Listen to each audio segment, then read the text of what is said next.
Welcome to Money Matters. I am Emily Johnson, Certified Financial Planner and Managing Director of Polaris Capital Advisors, and I am joined today by the one and only DCrowell of the one and only Mortgage Network, and we are here to discuss all things where your money matters. It's been a rather exciting few weeks. Actually, poor David's had to do the show by himself a couple of times, which I'm much appreciative of. There's nothing sad about that other than missing Emily. Exactly. Yes, yeah. And all of this fantastic enthusiasm and information that we have to impart. So, sort of what's going on current events-wise, we have a very interesting, actually, if we're looking at the equities markets, we've actually had some really interesting activity in the equities markets, huge swings throughout the day, big opens, big drops, 300-point moves in a day, but not necessarily ending 300 points up, just intraday moves. It's been really interesting. It kind of brings you back to feeling like looking at all the models, not robo trading, but something along those lines. I can't believe I'm forgetting the phrase right now. But basically, the algorithmic trading. And you're seeing some of that coming back now, which that's not usually your standard Main Street retail investor, even most advisors. That's usually big plans, big funds that have algorithms in place that trigger different trades. When you see things like that, that's kind of interesting to see those big moves back in play now, especially in this market that just keeps hitting new highs across all indexes. The Dow, the S&P, the NASDAQ, the Russell, they're all hitting new highs almost every day, it seems. It's kind of old now to hear them say on CNBC, oh, we're hitting new highs again today. Could be 2 points up, it's still a new high. The befuddling part, and Emily can go into this after I've given the sort of the big international perspective, because Emily, as a financial advisor, necessarily ends up in the place of actually trying to counsel people on where to put their money. So my big international perspective doesn't do much good for that. That's not true, because so much of this is macro now. Despite the traders saying it's a trader's market, it's been a macro market for a long time. It's a really crazy situation. Here's one piece of the craziness that sort of gives you a sense of it. Since the Great Recession, the United States led the rest of the world for the next 8 or 9 years with slow, anemic, steady growth, but led the rest of the world. The rest of the other developed nations really had a tough time coming out of the recession. The United States led. And then coming into the end of 16 and throughout 17, growth in GDP, gross domestic product, in the United States has absolutely ticked up. It's ticked up from the 2.1 to 2.6 to 3.1, fourth quarter 2.6, but it really looks momentarily like a growth trend line. Mm-hmm. One of the things that you have to watch for, which is hard for you as the audience to watch for, because it means reading things like The Economist and looking at the world picture, is that the United States during this last 18-month period, the growth that was very slow in coming to the other developed nations has now caught on there. So international growth is very strong. As a matter of fact, in the group of 7, the 7 most developed economies, the 7 largest economies, the so-called group of 7, the United States ranks 5th in GDP over this last period. So the other economies are really booming. This is not a contrarian view, it's just it's sort of a chin scratcher of a view, is that many economists are saying that the spurt in growth over the last year, I mean, I know Donald Trump would like to claim it as his own, but presidents have always wanted to claim major economic events, and the fact of the matter is, be it Trump or Obama or any of the presidents past, they really don't have much to do with major economic growth. I think it's fair to say that this tax reform has had, has had an immediate impact. Whether or not it has a long-term impact is questionable. But getting back to your point about the global, but the global growth seems to have pulled the American growth, the American economy over the last several quarters. There's a problem, however, and that is that with a relatively small workforce because of demographics. Our workforce is not expanding.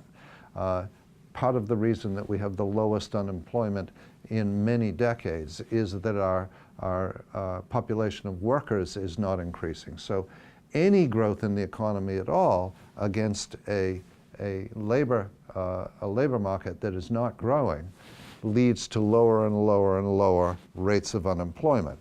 What we are likely to see is, and what the International Monetary Fund is projecting, not local economists, but the IMF is projecting, is that growth in the United States will have a very, very difficult time sustaining at better than 2% over the out years.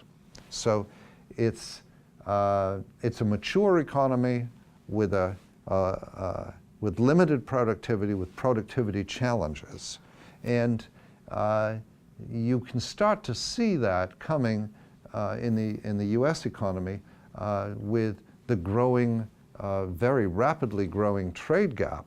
Our balance of trade has gone through the roof in these last couple of quarters. We're importing goods from everywhere else in the world at a pace that is much, much higher than before. I mean, we're a consuming, not a producing economy, in other words. Well, there's a couple of different, I don't even know which direction to take that. Number one, you could But start I'm just throwing all of that out there. Yeah. Pardon me. Number one, let's talk about the global growth. So one of the motivators, or something that has spurred the global growth, obviously, is the QE that has been global. So all the countries that you're just discussing that have had a big boom in production have been spurred by having 0% interest rates by primarily. Quantitative easing, yes. So they're looking at 0% interest rates. So right now, we all are at, historically, when I say we, the Americans, the countries in the G7, Japan, you pick it. They're all it's extremely low interest rates, which has driven this growth. The other five actually significantly lower than the United States. Right. Interestingly, even though we're at 2.6% on our 2.7% now on our 10-year Treasury, that puts us the highest amongst the G7. So if we're looking at global low interest rates, relatively global low interest rates, historically relatively low, it is assumed that at some point, the other countries in the G7 especially will at some point either stop QE in some way, shape, or form, just like we did. It might be some sort of a hybrid form of stopping and or slowing or changing their structure for QE, and at some point they will have to start raising interest rates. Will that happen in tandem with the United States, who's projected to increase, what is it, 3 or 4 times this year, something along those lines?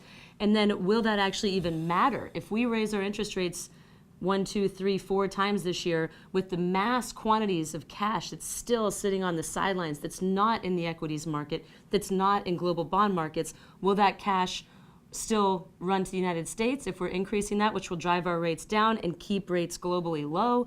Will the same thing happen? In fact, now many of the speakers at Davos have been talking about the fact that globally now might not be a bad time to start raising interest rates because there is so much cash on the sideline that's seeking some kind of yield that would actually keep rates down, despite the fact that the central banks would be raising those rates. And the other element, I mean, there are lots of cross elements to this. Another element is that the countries with which we have balance of trade deficits, China principal amongst them, have no choice but to invest in U.S. Treasuries. I mean, that's in a balance of in an unbalance of trade. That's where the money goes. It's literally if the Chinese central bank ends up with $50 billion extra this month, it has no place to put it other than to U.S. Treasuries. What that argues is it's kind of a cross current. Yes, our Fed is putting rates up. So yes, but the market's pushing it back down again. But the other end of the market is pushing it back down again. So it's actually a beautiful thing. what we're likely to see and this is for the first time in about 6 or 7 years, we're likely to see in interest rates, which is of interest always to me, an inverted yield curve. Which is a scary thing. It's a scary thing. We're at 4.5% prime rate of interest right now, which is based upon a Fed funds rate of 1.5%. So 1.5%, add 3%, and you have 4.5% prime rate. That's what your best equity line of credit would be at, is 4.5%. 3 increases in 2018 will push that to 5.25%. The 30-year fixed rate mortgage is at 4.125% today. So we're going to discuss a little bit more of, we have to take a quick break. We're going to discuss a little bit more of the inverted yield curve and what it could mean to you and your portfolio when we get back. Please stick with us.